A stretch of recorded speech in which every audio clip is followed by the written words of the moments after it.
How's it going, Team Kids? Hope you're doing well. Welcome to the weekend preview video for October 19th and 20th. And we're going to be doing just that, previewing what's coming up in the classroom this weekend. We're going to be in our second week of our series that we started last week called Scary Stuff. And I promise, no more jump scares this week. I didn't get you guys last week with it anyway, I don't think. So I promise we won't do that anymore. But the question we're going to be asking for this series and this particular lesson is, what makes you worry and what brings you peace? We're going to be focusing on the topic of how peace beats worry and how we can overcome our worry through the peace of God that He gives us. And so one of the things that I just wanted to share just a real brief example of is from my own life and just how I've been worrying recently and how I've kind of been combating that worry.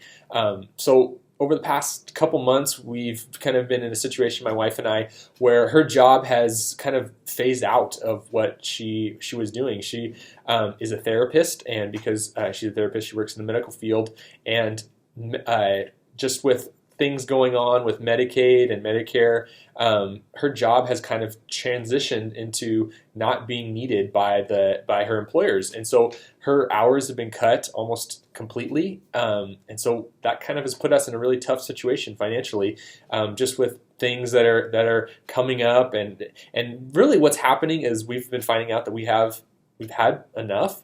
But now the questions start coming up. What if? What if this breaks down? What if our washer and dryer all of a sudden goes out? And all these what if questions, we start playing this game, and that's where worry really starts to creep in. And the big thing that we've been realizing is that even if those things happen, what do we still have? We still have all of the things that God has given us that are valuable and that are important. And most importantly, none of those things can touch our relationship with God. They can only help build and strengthen our relationship with God if we're able to press into Him during this season and during all seasons. And that's what we're going to be focusing on. When we have that perspective, and even when we struggle with what's going on around us, and trust me, there's been plenty of moments of significant struggle throughout this, we can remember that peace beats worry every single time, because peace is from God. Worry is when we live with what might happen, and peace comes from knowing that God is mightier and bigger than anything in our lives that might happen.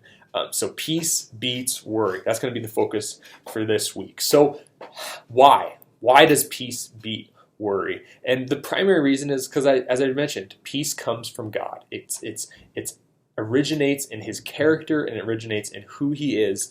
And one of the things I noticed when I was studying for this week and thought was really interesting, and it can be challenging, it was really challenging for me, and it might be challenging for you as well, is that worry is seen as a characteristic of unbelief.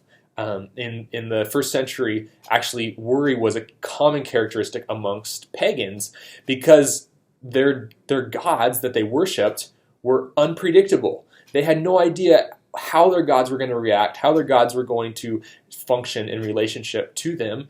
And because of that capricious nature and that unpredictable nature, their lives were filled with worry. But the reminder that we see in this scripture that we're going to be reading this weekend in Matthew 6, Jesus is giving us a different narrative. He's giving us a different picture. And that reminder is that our God is a God of love.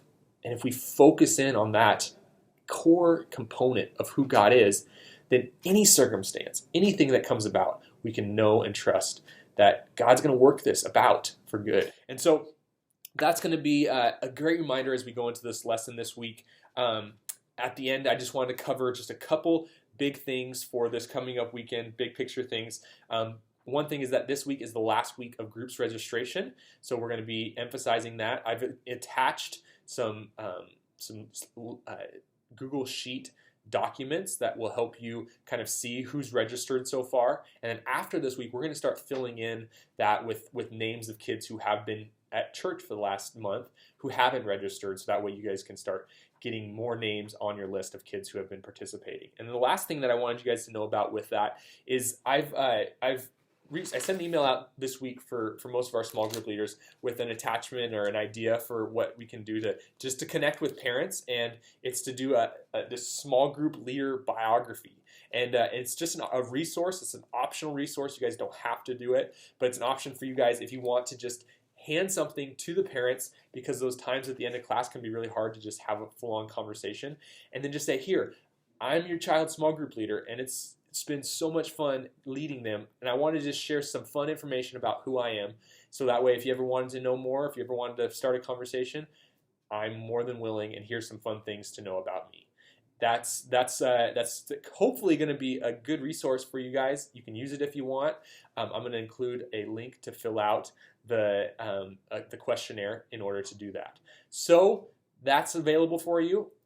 Anything else that you need or questions, please let me know. And I'm excited for this weekend. I will see you on Saturday or Sunday, wherever you're at. Talk to you later. Bye.